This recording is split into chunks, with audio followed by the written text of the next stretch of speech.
బయలుదేరితే విచిత్రం మధ్యలో కాంగ్రెస్ వాళ్ళు మాకడ్డం వచ్చింది. నాకు ఆశ్చర్యమైంది. మేం కొట్లాడుతుంది మోడీ ప్రభుత్వం మీద, బీజేపీ మీద. మధ్యలో ఇక్కడ చోటాబాయికి ఏం నొచ్చిందో నాకు అర్థమైతలేదు. నీకేమైందిరా నాయన? నేను మోడీనంటే ఈ కేడీగాడు ఎందుకు ఉలిక్కి పడుతున్నాడు మధ్యలో? నేను మోడీని అంటున్నా. మోడీ తప్పు చేసిండంటే నీకేంది రోగం? మధ్యలో యూత్ కాంగ్రెస్ వాళ్ళు వచ్చి నా కారుకి అడ్డం వచ్చిండ్రు. పోలీసు వాళ్ళు సంపుడు చంపి తీసుకుపోయాను మంచిగా.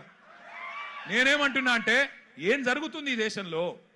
నువ్వు రావు ఢిల్లీలో రాహుల్ గాంధీ పోయి ప్రధానమంత్రి ఇంటి ముంగట కూర్చుంటే ఈ నల్లమల పిల్లి పోయి కొడంగల్ దాక్కున్నది. ఢిల్లీకి పోలే ఈడ పోయి దాక్కున్నాడు.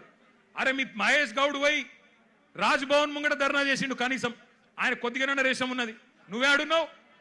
కొడంగల్లో దాక్కున్నాడు. పోయి కొడంగల్లో మళ్ళా గట్టిగా ఇంకా విచిత్రం చెప్తా మీకు. కొడంగల్లో పోయి ధర్నా చేసినట్టు చేసిండు. రాహుల్ గాంధీని అరెస్ట్ చేసిర్రు. వెంటనే ఇడిచిపెట్టాలి, మావోనికి దెబ్బ తాకింది, గింతంత గీర్కపోయింది, అయ్యో చాలా అన్యాయం జరిగింది అని బాధపడుతున్నాడు. నేను అడుగుతున్నా రేవంత్ రెడ్డి, ఏమన్నా కొద్దిగా సోయుందా నీకు? నీకు కూడా ఒక బిడ్డ ఉంది, నీకు కూడా మన్మడున్నాడు. నీ బిడ్డను ఇవాళ అక్కడ పిల్లల్ని కొట్టినట్టు కొడితే ఊకుంటావా ఒక తండ్రిగా? కనీసం రేషం లేదా? పిల్లలను గొడ్డులను కొట్టినట్టు కొడుతుంటే కనీసం స్పందన లేదు నీకు. ఢిల్లీ దాకా పోయి మరి మీ నాయకుడితో కూర్చునే ధైర్యం కూడా లేదు నీకు. ఇంకా మీదికెళ్ళి మోడీ గారిని, ధర్మేంద్ర ప్రధాన్ గారిని ఇవాళ ప్రధానంగా యువత డిమాండ్ చేస్తున్నది.